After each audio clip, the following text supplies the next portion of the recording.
The phone rang at exactly 11:57 p.m., cutting through the silence of Maximilian Cross's penthouse office like a blade. He never answered unknown numbers, especially not at this hour, but something about the persistence of the caller made him pause, his finger hovering over the decline button. "Please, please pick up," came a small, trembling voice when he finally answered. A child, crying. "Who is this?" Max's voice was cold, dangerous. "My name is Lily," the little girl sobbed. "Mommy told me to call this number if bad men came. They're here now. They broke our door. Mommy's hiding me in the closet, but I can hear them looking for her." Max's blood ran cold. He recognized the terror in that voice. He'd heard it before, 3 nights ago, when he'd given Chloe Martinez his private number. The cleaning lady who'd witnessed Tommy Benedetto put 3 bullets in a rival's chest. The woman who could destroy the Russo family with her testimony. "Lily," he said, his voice gentler now. "Tell me exactly where you are." 3 nights earlier, Maximilian Cross moved through the empty corridors of Chicago General Medical Clinic like a shadow. At 2 a.m., the building was supposed to be deserted except for security. But his sources had confirmed someone else was there. Someone who might have seen too much.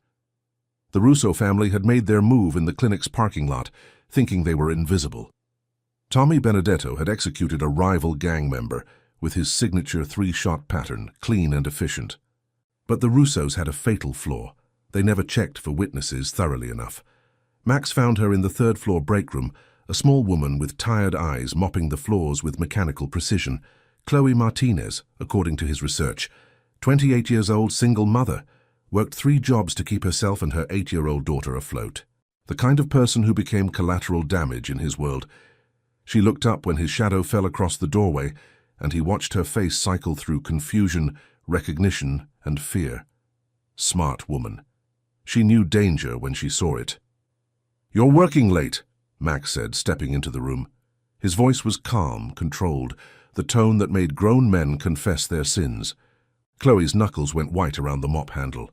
I have permission to be here. Dr. Mitchell knows I clean after hours. I'm not questioning your right to be here." Max moved closer, noting how she didn't back down despite her obvious fear. Brave. "I'm questioning what you might have seen 3 nights ago, around midnight, in the parking lot." The mop clattered to the floor. "I don't know what you're talking about," she whispered, but her eyes betrayed her. She'd seen everything.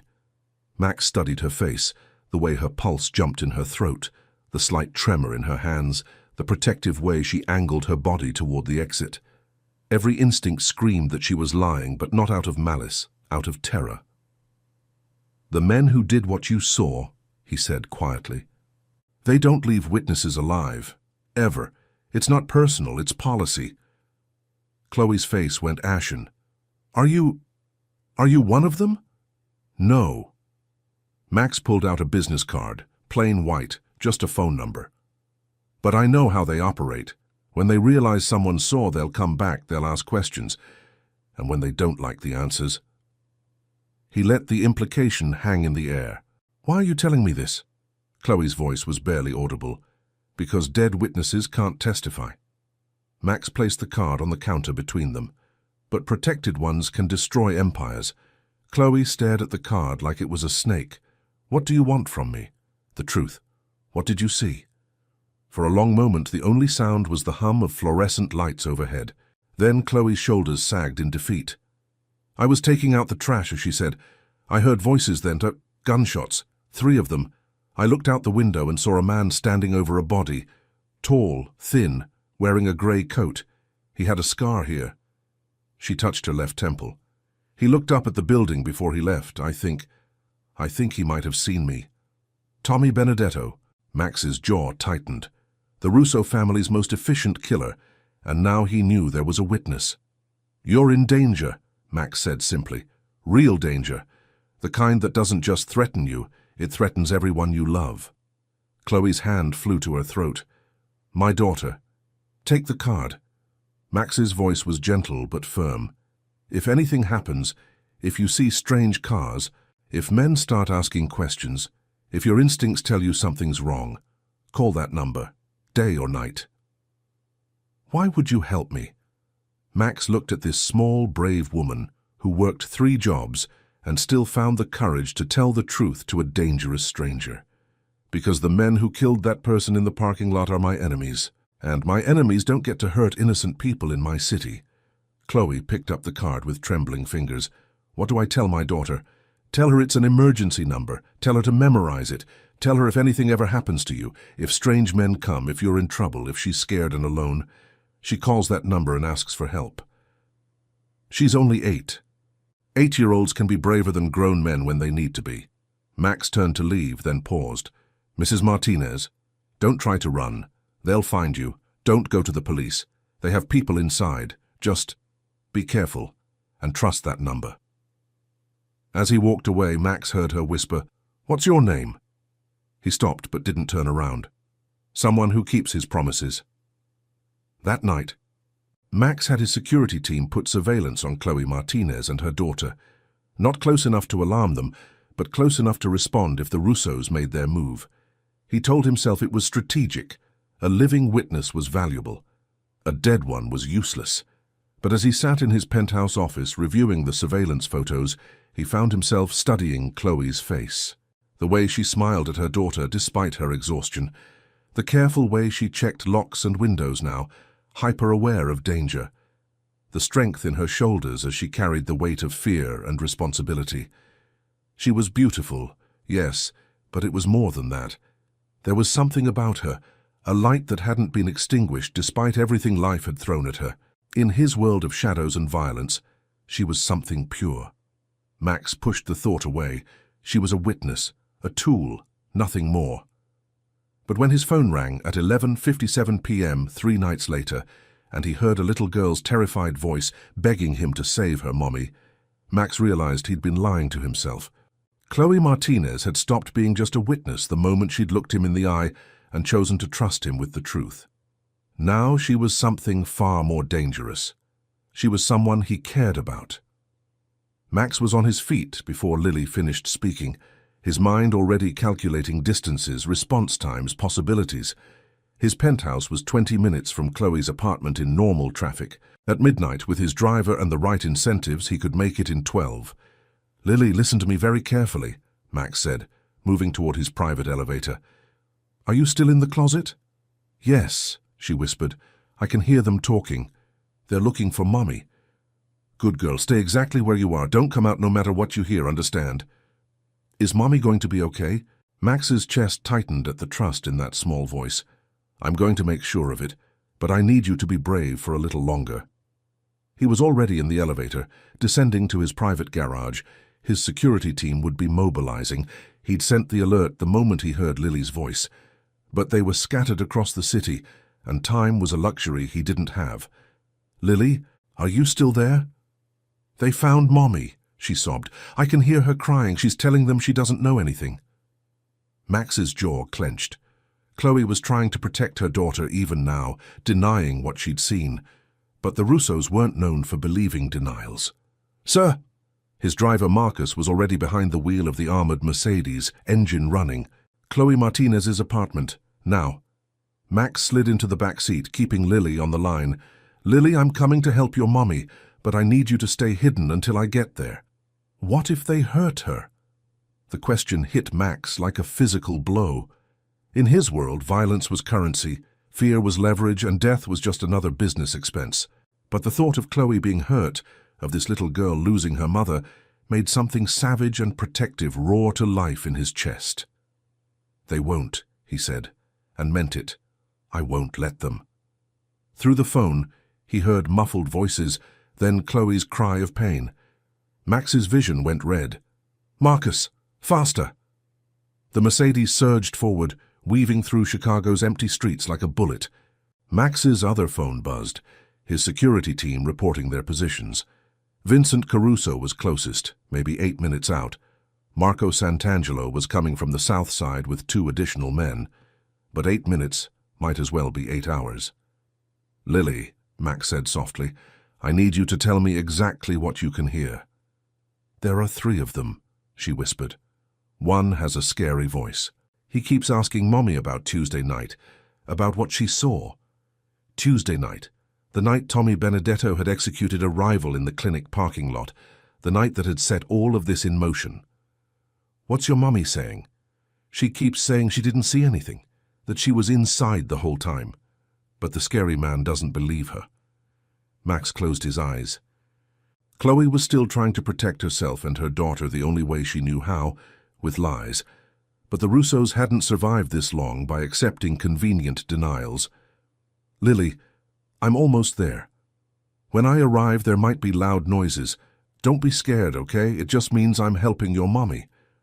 "Are you a police officer?" The innocent question made Max's throat tight. "No, sweetheart. I'm something else, but I promise you, I keep my promises. Your mommy is going to be safe." Through the phone, he heard a man's voice, cold and threatening. "We know you saw Tommy that night. The question is whether you're going to tell us willingly or whether we need to get creative." Then Chloe's voice, stronger than Max expected. "I told you, I didn't see anything. I was inside cleaning. I never went outside." "Funny thing about lying," the man continued. "It gets easier with practice, but it also gets more expensive."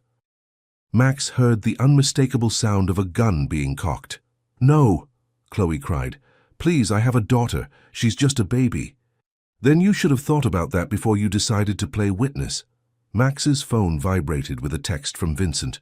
2 minutes out, 2 minutes too long." "Marcus, we're going in hard," Max said. "Call Vincent, tell him to come in from the back. No survivors except the women." "Yes, sir." Max checked his weapon. A Sig Sauer P226, loaded and ready. He'd killed before, many times, but always for business. Always cold, calculated, necessary. This felt different. This felt personal. "Lily," he said into the phone. "I'm here. I'm coming up now. Remember, stay in the closet no matter what you hear." "Okay," she whispered. "Mr. Max, thank you for coming." Mr. Max. The simple trust in those words nearly undid him. Max ended the call and moved toward the apartment building like death itself. The front door had been kicked in. Sloppy work.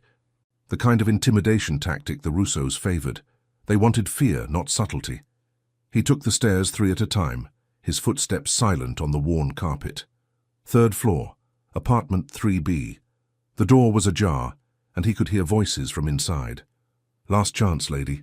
Tell us what you saw or we start taking pieces." "I didn't see anything." Chloe's voice was desperate now, terrified but still defiant. Max appeared in the doorway like a shadow made flesh. 3 men, just as Lily had said, one holding Chloe against the wall, gun pressed to her temple, 2 others ransacking the small apartment, looking for evidence or hiding places. They saw him a split second too late. Max's first shot took down the man holding Chloe before he could react. The second man reached for his weapon but never cleared leather. The third, Tommy Benedetto himself, was faster but not fast enough. In less than 10 seconds, it was over. Chloe stood frozen against the wall, staring at Max with wide, shocked eyes. There was blood on her lip, a bruise forming on her cheek, but she was alive. Whole. "Lily," she whispered. "Where's Lily?" "Safe," Max said, holstering his weapon. "She called me. She's been hiding in the closet." Chloe's legs gave out and Max caught her before she could fall. For a moment, she sagged against him, and he felt the tremor in her small frame, the way she fought to hold herself together. "It's over," he said quietly. "You're safe now." She pulled back to look at him, and Max saw the exact moment she realized who he was. Not a businessman with security concerns, not a good Samaritan who happened to be armed. Something much more dangerous. "Who are you?" she whispered. Before Max could answer, a small voice called from the bedroom. "Mommy? Is it safe now?" And Max realized that the most dangerous thing in his life wasn't his enemies, his empire, or his reputation. It was the way his heart stopped when he heard that little girl call for her mother. "Mommy!" Lily burst from the bedroom closet and ran straight into Chloe's arms, her small body shaking with relief and residual terror. Max watched mother and daughter cling to each other, something unfamiliar twisting in his chest. In his world, family was either a weapon or a weakness. He'd never seen it as this, Pure, desperate love that made a woman face down killers and a child brave enough to call a stranger for help. "We need to leave," Max said quietly. "Now. More will come when these three don't report back." Chloe looked up from where she knelt holding Lily, her eyes moving from Max to the three bodies on her living room floor. "You killed them." "Yes, just like that. Just like that." Max's voice was matter-of-fact. "They came here to murder you and your daughter. I stopped them." Lily peeked out from her mother's embrace, studying Max with the fearless curiosity of childhood. "Are you Mr. Max? The one I called?" "I am. You came really fast. I promised I would." Chloe stood slowly, keeping Lily close. "What happens now? Do we call the police?" Max almost smiled at her naivety. "The police can't protect you from the Russo family. They have judges, cops, prosecutors on their payroll. You'd be dead within a week." "Then what?" "You come with me." Max pulled out his phone, texting his cleanup crew. "Pack whatever you and Lily need for a few days. We leave in 5 minutes." "I'm not going anywhere with you," Chloe said, her voice stronger now. "I don't even know who you are." "Mommy," Lily tugged on her mother's shirt. "He saved us. He's one of the good guys." If only it were that simple. Max crouched down to Lily's eye level, his voice gentle. "Lily, can you go pack some clothes and toys just for a few days, like a sleepover?" "Where are we going?" "Somewhere safe." Lily looked between Max and her mother, then nodded and scampered toward the bedroom. Smart kid. She understood more than she let on. "I'm not going with you," Chloe repeated, once Lily was out of earshot. "Then you'll be dead by morning." Max's voice was blunt. "The Russo family doesn't forgive and they don't forget. You've seen too much, and now you've cost them 3 soldiers. I didn't ask for any of this." "No, you didn't." Max's expression softened slightly. "You were just trying to work, trying to take care of your daughter, but that doesn't change reality. Anthony Russo will send more men, better men, and next time I might not get here in time." Chloe's hands shook as she ran them through her hair. "This is insane. This morning I was worried about paying rent, and now you're under the protection of the most powerful crime family in Chicago." The words hung in the air like a confession. Chloe stared at him, pieces clicking into place. "You're not a businessman, are you?" "No. You're one of them. A criminal." Max stood, his full height imposing in the small apartment. "Yes. Oh, God." Chloe backed toward the wall. "I put Lily in danger with criminals." "You've put Lily under the protection of someone who can actually keep her safe." Max's voice was patient but firm. "The Russos are coming whether you trust me or not.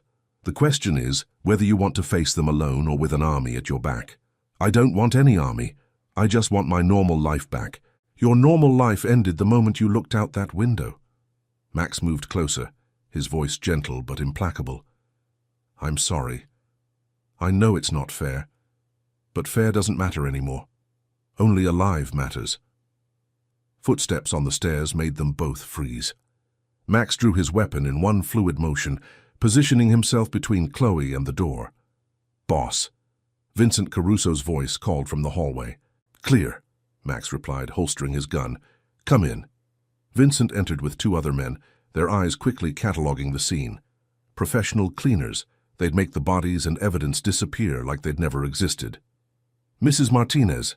Vincent nodded respectfully to Chloe. "Mom." "Vinny, this is Chloe and her daughter Lily. They're under family protection now." Vincent's eyebrows rose slightly. Max had never extended family protection to civilians before, but he simply nodded. "Understood, boss. We'll have this cleaned up in 30 minutes. "Mommy?" Lily appeared in the bedroom doorway with a small backpack. "I packed my clothes and Mr. Bunny." Chloe looked at her daughter, so small, so trusting, so completely dependent on her mother's choices, and Max saw the moment she realized she had no real choice at all. "Okay," she whispered. "Okay, we'll come with you. But I want answers. Real answers." "You'll get them," Max promised. 20 minutes later, they were in the back of Max's Mercedes, driving through Chicago's empty streets toward his estate in Lake Forest. Lily had fallen asleep against her mother's shoulder, exhausted by the night's trauma. Chloe stared out the window, watching her old life disappear behind them. The men who came tonight, she said quietly, they would have really killed us. Yes. Even Lily, Max's jaw tightened. The Russo family doesn't believe in leaving loose ends. And you? What do you believe in? Max considered the question. A week ago he would have said power, control, respect through fear. But looking at this woman who'd risked everything to tell him the truth, who'd faced down killers to protect her daughter, who was now trusting him with both their lives. I believe in keeping my promises, he said finally. What promise did you make? To keep you safe. They drove in silence for a while, the city giving way to suburbs, then to the wooded estates of Chicago's elite. When they finally turned through the gates of Max's property, Chloe's breath caught. The mansion rose before them like something from a fairy tale, all stone and glass and impossible wealth. Lights blazed in every window, and Max could see his security team positioned at strategic points around the grounds. This is your house? Chloe's voice was small. One of them. She looked down at her daughter, still sleeping peacefully, then back at the mansion. What have I gotten us into? Max studied her profile in the dim light, the elegant line of her neck, the way she held Lily protectively even in sleep, the quiet strength that had kept her going through years of struggle. Something that's going to change everything, he said softly. As they pulled up to the front entrance, Max realized he wasn't just talking about her life. His own world, built on violence and control and careful emotional distance, was about to be turned upside down by a cleaning lady and her 8-year-old daughter. And for the first time in his adult life, Maximilian Cross wasn't entirely sure he was in control. Chloe woke in a bed larger than her entire apartment back home, silk sheets soft against her skin and morning sunlight streaming through windows that overlooked manicured gardens. For a moment she forgot where she was. Then reality crashed back, the men in her apartment, the gunshots, Max's cold efficiency, as he'd killed 3 people without hesitation. Lily?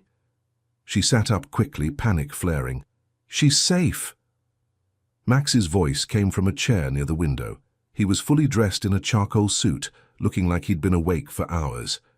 She's having breakfast with my housekeeper, Mrs. Chen. Apparently they're discussing the proper way to make pancakes.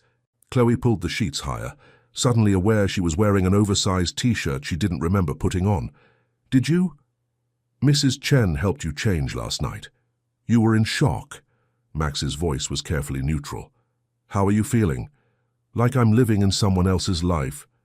Chloe looked around the opulent guest room. Original artwork on the walls. Fresh flowers on the nightstand. A marble bathroom visible through an open door. This is all real, isn't it? Last night actually happened. Yes. And you're really... She couldn't finish the sentence. A criminal. Yes. Max stood, moving to the window. Specifically, I'm the head of the Cross organization. We control most of the illegal activity in Chicago, gambling, protection, some legitimate businesses that help us stay clean. Drugs? No, I don't deal in anything that hurts children. Chloe studied his profile, trying to reconcile this admission with the man who'd saved her life. Why are you telling me this? Because you deserve the truth, and because you're going to be here for a while, you need to understand what you're dealing with. How long is a while? Max turned to face her, and Chloe saw something flicker in his dark eyes. Until the threat is eliminated. You mean until the Russo family is dead? Yes. The casual way he said it made Chloe's stomach clench. You're going to kill them all? Anthony Russo declared war the moment he sent men after you. This ends one way. What if I testified? Went to the police? Told them what I saw? You'd be dead before you reached the courthouse steps. Max's voice was matter-of-fact. The Russos own half the police force and most of the judges. Your testimony would disappear, and so would you. Chloe felt the walls of her new reality closing in. So I'm a prisoner here. You're under protection here, there's a difference. Is there? Before Max could answer, the door burst open and Lily bounded in, her face bright with excitement. Mommy, you have to see this place. There's a pool and a library, and Mrs. Chen says there might be horses. Horses? Chloe looked at Max, who had the grace to look slightly embarrassed. The stables are on the north side of the property, he said. I don't really use them anymore. Can we see them, Mommy, please? Chloe looked at her daughter's eager face and felt her heart break a little. Lily was 8 years old. She should be excited about horses and pools, not hiding in closets, while men with guns searched for her mother. "Maybe later, sweetheart. Why don't you go finish breakfast with Mrs. Chen?" "Okay." Lily started to skip out, then stopped and ran back to Max. Before he could react, she wrapped her arms around his waist in a fierce hug. "Thank you for saving us, Mr. Max." Max stood frozen for a moment. Then his hand came down to rest gently on Lily's head. "You're welcome, little one." When Lily was gone, the silence stretched between them. "She likes you," Chloe said finally. "Children are good judges of character." "Are they?" Chloe stood, wrapping a robe around herself. "Because my daughter just hugged a man who kills people for a living. I kill people who threaten innocence," Max corrected. "There's a difference." "Is there?" Chloe threw his words back at him. "How many people have you killed, Max?" "Enough. That's not an answer." Max was quiet for a long moment, studying her face. "Do you really want to know?" "Yes, 43. Over 15 years. All of them deserved it." The number hit Chloe like a physical blow. 43 people. 46, counting last night. How do you live with that? "By remembering that every person I killed was trying to hurt someone who couldn't protect themselves."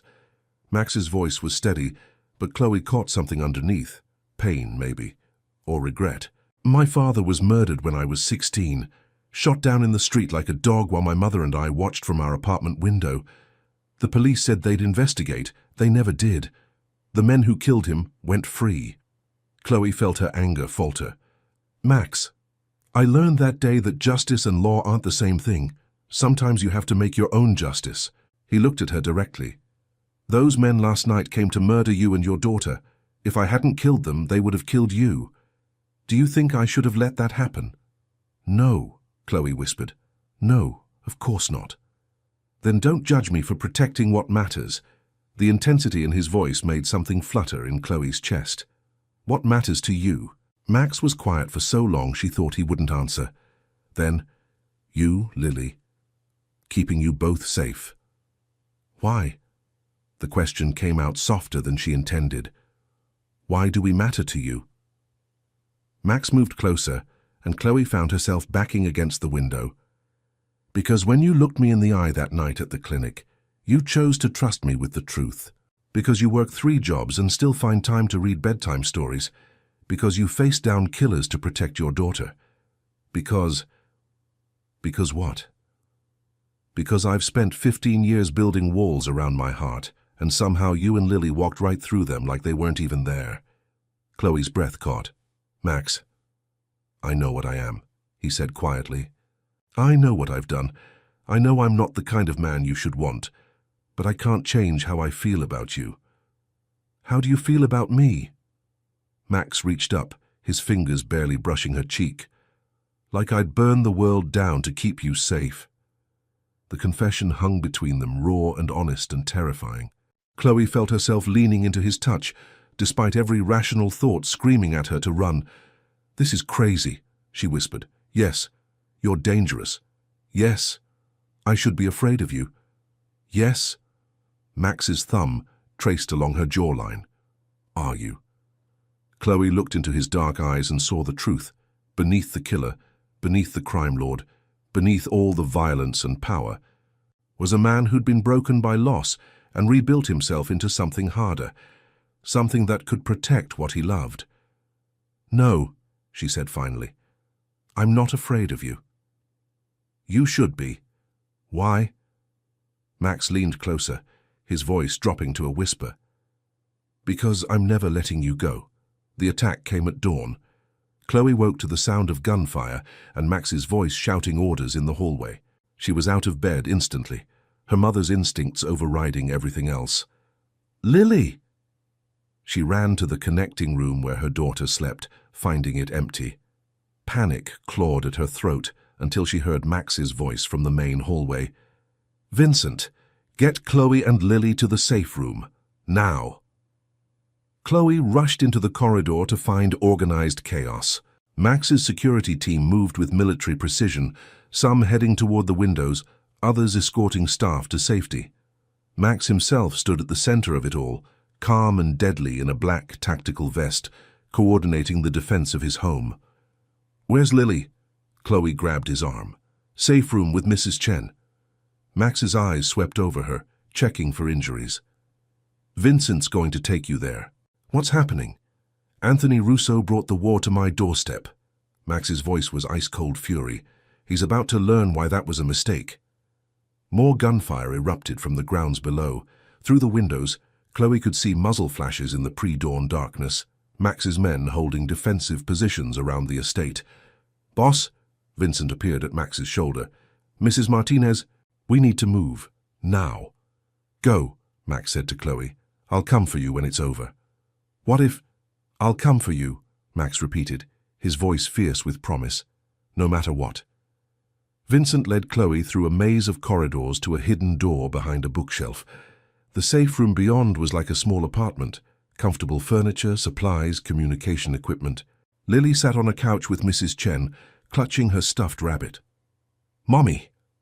Lily ran to her, and Chloe swept her into her arms. "It's okay, baby. Everything's going to be okay." But as the gunfire intensified outside, Chloe wondered if she was lying. The battle lasted 3 hours. Chloe paced the safe room like a caged animal, listening to the sounds of war raging above them. Vincent monitored radio chatter, his face grim as he tracked the progress of the fight. "Vincent," Chloe said finally, "tell me the truth. How bad is it?" Vincent looked at Lily, who was pretending to sleep on the couch, then back at Chloe. "Russo brought 40 men. Professional soldiers, not street thugs. He's trying to end this permanently. And Max, the boss is. The boss. He's survived worse." But Chloe heard the worry Vincent was trying to hide. She closed her eyes, sending up a prayer to whatever gods protected dangerous men and the women who loved them. When the silence finally came, it was deafening. Vincent's radio crackled. "Safe room, this is Marco, all clear. Repeat, all clear." "Copy that," Vincent responded. "Status on the boss." A pause that lasted forever. Then, alive. Wounded, but alive. Chloe's knees nearly gave out with relief. They found Max in his study, shirt off, while a doctor stitched a bullet graze along his ribs. His face was streaked with dirt and blood, but his eyes were alert and furious. "Lily, why don't you help Mrs. Chen make some hot chocolate?" Chloe suggested gently. "Is Mr. Max okay?" Lily asked, studying his bandages with concern. "Just a scratch, little one," Max said softly. "Nothing to worry about." Lily nodded solemnly and followed Mrs. Chen out, leaving Chloe alone with Max and the doctor. "How bad?" Chloe asked. "Bullet grazed his rib," the doctor said. "He'll be sore for a week, but no permanent damage. He was lucky." When the doctor left, Chloe moved closer to Max's chair. "What happened to Russo?" "Dead, along with most of his organization." Max's voice was flat, emotionless. "It's over." "All of it? All of it?" Max looked up at her, and Chloe saw exhaustion in his dark eyes. "You're safe now. You and Lily both. You can go home if you want." The words should have filled her with relief. Instead, they felt like a knife to the heart. "Is that what you want? For us to leave?" Max was quiet for a long moment. "I want what's best for you." "That's not what I asked." "Chloe." Max's voice was rough. "Look around you. Look at what my life brings. Gunfights at dawn, blood on the walls, men trying to kill everyone I care about. Is that really what you want for Lily?" Chloe knelt beside his chair, taking his hands in hers. "Do you know what I want for Lily?" "What?" "I want her to see that love is worth fighting for, that sometimes the right choice isn't the safe choice, that good men come in all kinds of packages, even ones that scare other people." Max's hands tightened on hers. "I'm not a good man, Chloe. You saved us. You protected us. You risked everything to keep us safe." Chloe reached up to touch his face. "You let an 8-year-old girl hug you and didn't push her away. You are a good man, Max Cross. You're just a good man who's had to do terrible things. I'll always have enemies. There will always be danger. Then we'll face it together. Chloe, I love you." The words came out in a rush, before she could lose her courage. "I love your strength and your gentleness, and the way you make me feel safe even when the world is falling apart. I love that Lily trusts you completely. I love that you keep your promises." Max stared at her, something vulnerable and desperate flickering in his eyes. You could have anyone, someone normal, someone safe. "I don't want anyone else. I want you." Chloe smiled through sudden tears. "Besides, what's normal about falling in love with a man because your daughter called him for help?" "Chloe," Max's voice broke on her name. "Save my mom, please," Chloe whispered, echoing Lily's desperate words from that first night. "That's what she said to you, and you did. You saved us both." Max pulled her up into his lap, careful of his injured ribs, and buried his face in her hair. "I love you too," he said quietly. "God help me, I love you both so much it terrifies me." "Good," Chloe said, pulling back to look at him. "Love should be a little terrifying." "Mommy? Mr. Max?" Lily's voice came from the doorway. Mrs. Chen made hot chocolate with marshmallows. "We'll be right there, sweetheart," Chloe called. But Lily was already running toward them, climbing onto Max's lap beside her mother, like it was the most natural thing in the world. "Are we staying here forever?" Lily asked, settling against Max's chest. Max looked at Chloe, then down at the little girl who'd changed everything with one desperate phone call. "Would you like that?" he asked. "Yes," Lily said simply. "I like it here. And I like you. And Mommy's happy." "How do you know Mommy's happy?" "Because she smiles different now, like she's not worried all the time." Max's arms tightened around both of them. "Then yes, little one. Forever." Years later, Chloe would still remember the exact moment her life changed forever. Not the night she witnessed a murder, or the night men broke into her apartment, or even the morning Max told her he loved her. It was the moment she realized that sometimes the wrong number is exactly the right call. She stood now in the garden of their home, not the fortress-like estate where they'd first found safety, but a sprawling house in the suburbs where Lily could have friends over without security clearances. Max had stepped back from the day-to-day operations of his organization, focusing instead on the legitimate businesses that had always been his long-term goal. "Mrs. Cross," Lily appeared at her elbow, now 12, and growing into the kind of confidence that came from being absolutely certain she was loved. "Dad wants to know if you're ready for dinner." "Dad." The word still made Chloe's heart flutter. Max had officially adopted Lily 6 months after they married, and she'd started calling him Dad the very next day, like she'd just been waiting for permission. "Tell him 5 more minutes," Chloe said, watching Max through the kitchen window as he helped their 3-year-old son, Michael, wash his hands at the sink. "Are you coming?" Lily asked. "In a minute, sweetheart." Lily skipped back toward the house, her laughter mixing with Michael's delighted squeals as Max lifted him onto the counter. Chloe touched the phone in her pocket, a different number now, but she still kept it close. Not because she expected danger, but because she'd learned that sometimes the most important calls come when you least expect them. Sometimes a little girl's desperate plea for help becomes the beginning of everything beautiful. Sometimes the most dangerous man in the city becomes the safest place in the world. Sometimes love really does conquer all.